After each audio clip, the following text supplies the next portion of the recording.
What is up, everybody? Mobogsly here, back at it again with another Flesh and Blood video. This one is extra special to me because this is my Levia deck that I took to 11th place in the Las Vegas calling this weekend. I really think this deck is well positioned. I went 10-3 at the calling, barely missing top 8 with 2 late round losses.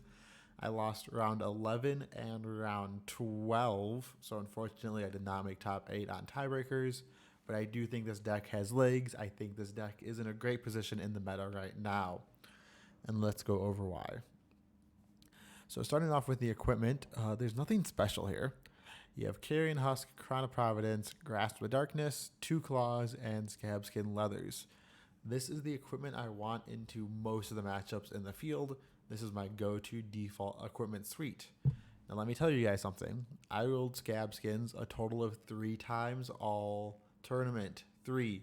I rolled it twice against the Dromai because I rolled a 1 into a 4. And I rolled it once into a Lexi because I felt like I was so far behind that was the only way I could win. Spoiler alert, 12 damage did not win me the game, but it made it more close. With my 3 losses, I took 1 in round 7 against Alexi, 1 in round 11 versus Alexi, and then 1 in round 12 versus a Briar. So unfortunately, that got me 11th on tiebreakers, but we were this close to making top 8 with one more thing going our way. So let's look at my list, and I'll be honest, I'm not keeping up with the current Levia build, so I don't know if there's anything that spicy in this deck list, but I'm going to talk about why it worked for me and why I chose every card. Me, Dagan White, and Ian on the team all worked on this deck list for a while. Some players falling on and off of it on Team Ascent as we did the testing, but really all of Team Ascent is here to thank because they poured countless hours into playing against me, telling me what to tweak, beating me with Lexi 100 times until I figured out, oh, that's how I beat Lexi. Okay, if I do this, I maybe win Lexi a little bit more. I think the Lexi matchup came out to a 45-55 or a 50-50 split after all the testing, but I have learned a lot about that matchup, and I've learned what works and what doesn't work. We'll get more into that later. So looking at the first few set of cards, 3 Boneyard Marauders, it's a 1 for 6, really good. 7 Dread Screamers, it's got go again. It's really good if you flip. This card does everything you want. It blocks for 3, hits those breakpoints at 4, 4, and 5. Really no complaints. Now I think one thing that people might be surprised about is Blue Endless Maws. Blue Endless Maws was a choice I made super late into testing. I really dislike Reckless Swing. I think Reckless Swing is a terrible card, honestly. It's a 4-block defense reaction that you have to give up a card, so it's 2 for 4. Yes, you push 2 damage with it, but the good players aren't dropping the 2 unless they're forced to. And if you flip a lot of times, you'll just banish those Reckless Swings anyways because you can only pitch stack to a certain point in Levia. Once you flip and you start banishing cards off top of your deck, you don't know when you're going to flip. You don't know if you're going to have 6 cards in banish when you flip, if you're going to have 10 cards, if you're going to have 3. So before you flip, pitch stacking is very hard because you don't know which cards you're going to see again and which cards you're not going to see again. So once I know I'm going to flip, I will start counting my deck every single turn and going, cool, I will not see these cards. They will get banished by Levia. I'll put it in this order so that bottom card I'll see again. Not always the case, but I always try my best to pitch stack once I know I'm going to flip and estimate what blood debt I will flip at so I can get the pitch stack kill. Because we can get the pitch stack kill in Levia so easily with Dread Screamers and these Endless Maws and Pulpings and so many other over-the-top cards I'm going to talk about, I think Reckless Swing is a trap. I do not think you need that card in this meta. Because of that Blue Endless Maw, it's a 3 for 7, and a 3 for 7 is great. In the early game, I can keep 2 cards against Alexi, throw 7 back. Not the best rate, but it gets there. It's better than some of the other cards we have access to. It also turns off blood debt. We can also play it if we flip. The downside is it's a 4 in the graveyard. But we have so many other 6s that I'm not that worried about it. So Blue Endless Maw has carried games. Next up is 5 Graveling Growls. I would not mind another red Graveling Growl for the matchups where we do flip and we have a Jet Screamer in Arsenal or a Jet Screamer pitch stacked to really push some more damage. But this is the number that I decided was the best because it is situational, and at worst it always blocks for 3. Next up is 2 red Pulpings. This is a really good early game card if you need to throw some damage. It's a great late game finisher. You pitch stack this into a 6, you play it, boom, you're guaranteed to hit no matter what's in your hand and what's on top because you'll always have 6s. You can make this always be a 2 for 6 go again with Dominate, and that is super hot unless they have a defense reaction. Savage Feast is a card that I wanted to cut so much during testing, but it makes your Art of War turns so good. That's really all it comes down to. This card is great with Art of War. It's a great turn 0 play / turn 1 play to fill your graveyard. But in the late game, I'm not a huge fan unless you have Art of War. This card does what it needs to do, being a 1 for 6. Almost always it's just a 3 block that there's a 6 in my graveyard. It's sad, but it's true. 2 red Slitherine Shadowpedes. I cut this down to 2 in almost every matchup because it does not block. Yes, the pop-off turns with Art of War, the pop-off turns with Blood Rush Bellows make this card a 10. But it's not always that good. Sometimes I'm pitching a yellow, pitching a blue, sending 6 and saying go, and that does not sound great. If this card blocked, I would easily play the 3 of. Because it does not block, I did cut it down to 2 because blocking is so important in this mid-rangey Levia deck. Next up is 3 Swing Bigs. I think there's nothing to talk about here really. It's a 2 for 8 that blocks for 3. On the Art of War turns, you can go 2 for 8 into anything else. On the Blood Rush Bellow turns, if you have some extra floating, you can go 5, 5, 10. This card is really good, really strong. And sometimes Lexies just give you 3 cards because they don't want to take the damage. Next up is 3 Art of Wars. This is the worst card if it clumps in your hand, but it's one of the best cards we can have in our deck. Turn 0, turn 1, turn 2, the early games, a lot of times I'll just throw a Command and Conquer with no go again. And if Lexies or my opponents don't block with, 3 cards, because why would they overblock a CNC? I just throw this in for +1/+1 and defend from Arsenal, and I just get so much value off of it. I know the normal line is you play it before, you give it go again, you draw 2. But in testing, just throwing a CNC for 6 with 1 floating and this in hand, you can get so many players by just giving it +1/+1 after they block and just blowing them out. Let me tell you, 1 blue, this, and a CNC, you throw it for 6, every Lexi player is like, here's my 2 cards, and you're like, bam, got them. I really like this because it's so versatile. It can be those big go wide turns when you go 3, 4 wide. But it can also just be your, +1/+1, got them. And that's really, really good.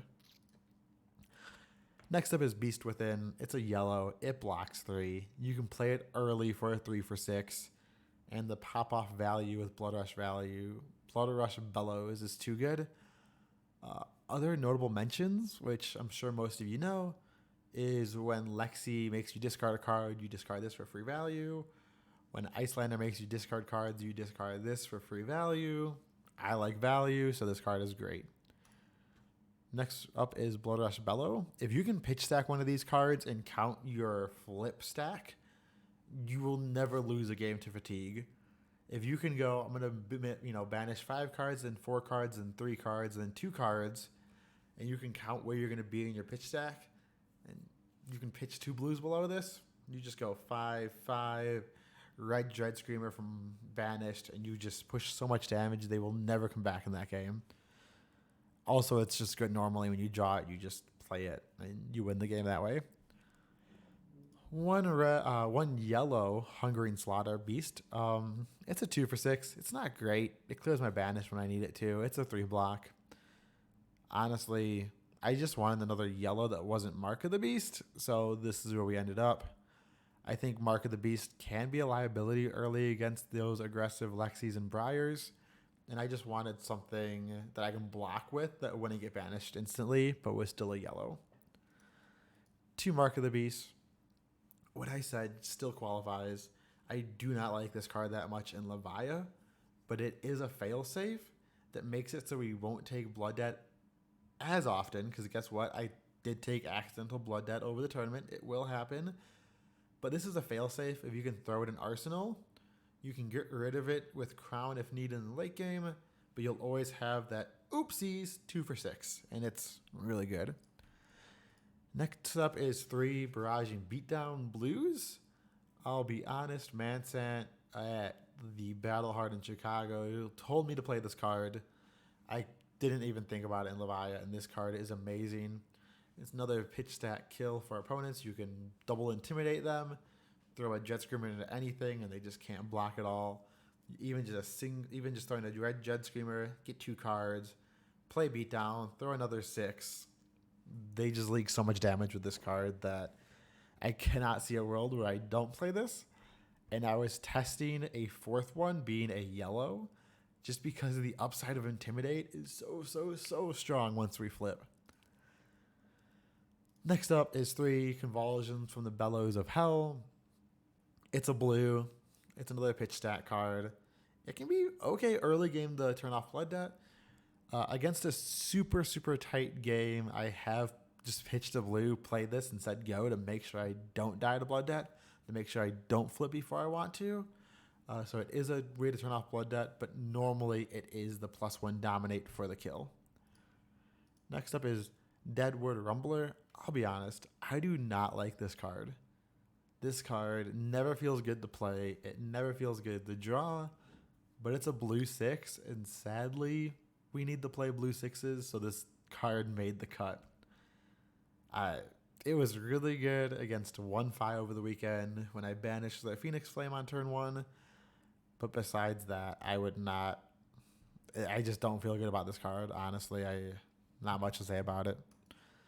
Next up is 1 Doomsday. I never cut Doomsday. Against Lexi I want it in, against Briar I want it in, against every single deck I want Doomsday in, because against those decks you will always have at least 6 cards with Blood Debt in your banish zone, so you'll always get value off this card.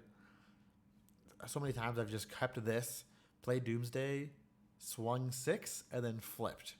That's such a good turn. A 1-card 6 that lets me flip still. Amazing. It can also turn off Blood Debt in the late game if you have no other way. You can play this, banish a shadow card from your hand, Blood Debt is off. This card does everything. I wish I could play 3 of it because it is stupidly good. Next up is Soul Harvest. Just like Doomsday, this card never comes out. It's a 6 for 12. And let me tell you, a 6 for 12 feels really good. A 3-card 12, block with 2 cards, have this in Arsenal, just throw 12 back at Alexi. This card is so good. I really love this. No complaints about this card whatsoever. Lastly is Wrecker Romp. A card, again, I don't like playing this. It's too conditional of when I can discard a card to play it. Normally I want to set up a good Arsenal target, and this doesn't let me know when I'm going to Arsenal. So almost always this is just a resource card or a pitch card, but it can be a fine turn 1/0 card if you have nothing else to do. Now we get into the sideboard, and this might be where my deck takes a little bit of a turn from other decks. We have 3 Command and Conquers. Command and Conquer, really good card, really good against Lexi, really good against those other decks that are trying to save cards against you. Don't need to explain that card. We have 1 Guardian of the Shadow Realm, which I really want to make this 2 copies of. It is so good into those slower mid-rangey decks. It's really good in the mirror. It wouldn't be the mirror at the calling. Just a 2 for 6 that you can get back once you flip is so good. And yeah, this card is great. It has saved me so many times. When they throw a dominated attack, they think they have the game, and it's either in banish or it's in my arsenal, and I go, ha, got him. Such a good card. Howl from Beyond and Deeper to Evil. This is nothing new to the Levia list. It's just a recursion cycle to not get fatigued. It's almost impossible to get fatigued when you're looping this, because you can just throw so much damage turn after turn after turn, especially if you have cards like Dread Screamer, in Arsenal or left in your deck still. One sink below. This was a very last minute decision. I was getting punched in the face over and over again by Lexi, and I decided that I need a defense reaction anymore. I actually went up to 2 sink belows, and then I got talked out of it to keep the Spring Tunic in my deck list, which really did help against Icelander. But sink below, I think, is a card I'm going to go up to 2 of after this tournament. I'm going to cut this third Slithering Shadowpede, because I really never played the third one. I thought it was better than it was, but I think you cut this Slithering and you add another sink below, and it just makes your Lexi matchup that much better. It makes your aggressive matchups that much better. Really, really like that. And then finally, we have 2 Hold the Lines. This is a card that when it's good against Lexi, it can single-handedly win you the game. Blocking 5 damage as a defense reaction that's like split up because it's the bubble. Insane. But sometimes I'll just fully block an Endless Arrow for 4. Like, I'll give them my headpiece on my arms and say, cool, block 4. If they rain razors, being able to instantly just block 2 more just feels so good. This is such a good card to throw in your arsenal and just forget about it. But it's also a resource card on your big turns, and that's why I like it. It's resources when you need resources. It's a 5 block when you need a 5 block. What does this card not do? For the final equipment cards, we have 1 Levia redeemed / consumed. The card is bonkers. 1 Spring Tunic against only Icelander. 1 Gambler's Gloves against those Dromais, against those Prisms, against those decks that you might just have to roll to beat. You don't want it against Bravo. You don't want it against Lexi. You don't want it against Briar. You really only want it if you know you'll have the time to roll and the risk is worth rolling. Like I said, I rolled 3 times over the course of the weekend, and I did not feel the need to roll more. 1 Hooves of the Shadow Beast. This is, again, only for Icelander. Our Icelander package is pretty insane. Next up is Null-Rune Gloves. This is for any of those pesky Viserais, Vinsets, or Fatigue Briars I'll bring it against, but you have to know their Fatigue. And yeah, Icelander. Scowling Fleshbag is really good in the mirror. It is really good against the Rune Blades. It is really good against those assassins. Anyone that's trying to be sneaky with attack reactions or go extra wide like ninjas, Fleshbag is great. Against Lexis and those other decks, however, you want Crown of Providence to just clear all your arsenal, get a good 5-card hand, and full send the damage back. Last but not least is Skullhorn. This is really only against Icelander, and I have no idea what the text box does, because I'll be honest, mine is in German, and I'm never cracking this bad boy. This bad boy is going to be AB2 till the turn I die. So yeah, I'm going to link the deck list down below. I'm going to fill up the matchups guides by the time this video goes live. I'm going to spend some time telling you guys what I sideboard and how I try to play. But the main thing is, against Lexi, only block important on hits. If it's like a Bolton shot for 5, take it in the face. Don't even think twice about it. But if it's, a Ponder token on hit, if it's a Blood Rot token on hit, if it's anything that I don't want to get hit by, that's when you start blocking. Try to save your armor as late as possible so you can flip with as much armor up. So it's a race. You are trying to race this deck, but you can also mid-range them out. All your cards block for 3. Every single one of them besides the non-blocks. So if you can just outvalue them, give them 2 cards here. Give them 1 card here. Arsenal. Give them 3 cards. Swing for 9. Give them 2 cards. Swing for 9. Block with 1 card. Swing for 6 and 6. If you can just make those good value trades and see your Blood Rush, see your Artivore, and then flip eventually, you win that matchup. It's not that easy because Lexi players are very good. It's still a very skill-intensive matchup, but I would put us at a 50-50. Against decks like Bravo, you really just want to mid-range them out. Listen, when they start dominating, it gets scary. But with cards like Guardian of the Shadow Beast, Sink Below, Howl, Deep-Rooted Evil, you can play that mid-rangey game and still know that, 1, when you flip to 8 life, you have so much value left in your deck. If you have a defense reaction in there, just get that back, throw it down, and you can just start looping these defense reactions where you're never scared of the dominate. And it's just such a good feeling. You can also flip to the ones that let you play from banished. It really depends on what the Bravo is trying to do to you. I really, really enjoy this list. Like I said, go give it a run. Leave your questions and comments down below because I am new to the Brute Field. I just took a deck that I thought was really strong, tweaked it to my play style, which, as you guys know, is the Kano mid-rangey style, right? I did Kano mid-range. I did a Prism mid-range and Blitz. I really like those mid-rangey decks that are just trying to squeak value out turn over turn. But this deck can do mid-rangey and then just punch you in the face in the late game. And once this deck gets its, little wheels going, it gets so fast. It gets so aggressive. I love this deck. That's why I played every card I played. And those are my thoughts on the deck going further.